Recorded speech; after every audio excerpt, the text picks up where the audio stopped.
So we were just having a chat about when we hear the expression, oh, you're your own worst enemy. And I've said that to myself a lot of times. And actually, I don't believe it's myself. It is I who is my own worst enemy. I call her Lolita. So again, going back to that internal dialogue I refer to as Lolita. And the reason why I like to give it a name, and one is to bring lightheartedness to it and not to take ourselves so seriously. We take ourselves so seriously, number one. Number two is to separate it from who I really am, because who I really am is fearless. Who I really am is love, generosity, abundance. That's who I really am. You know, that's all we really are, all of us. And then we have this identity that becomes developed, and it's this part of us that wants to protect us. It's not, it's not about demonizing this. In fact, I see it like a little child. You know, mummy, mummy, I want your attention, mummy, mummy. So rather than, like, let me listen, what is it?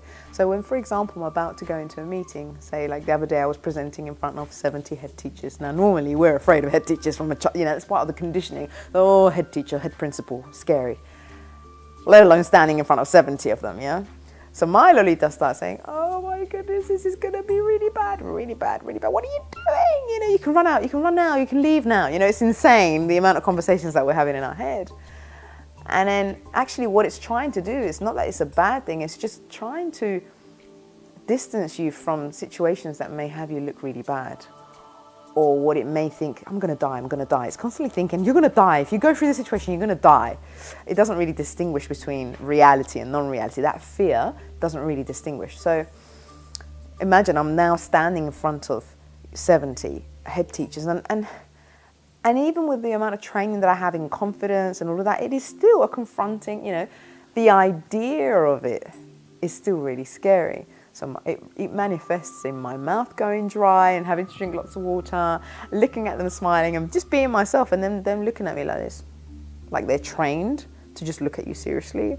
And then my Lolita goes, oh, that's it, you're done, you're doomed. They're not smiling back at you. Not one of them. Look, they're on their phone. They're not even paying attention to you. It's this constant commentary.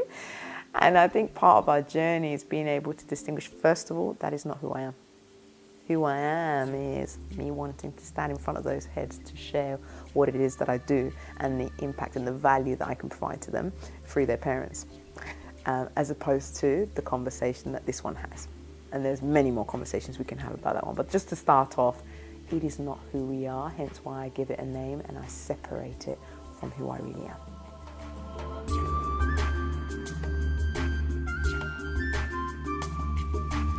Conversations with Anna Garcia.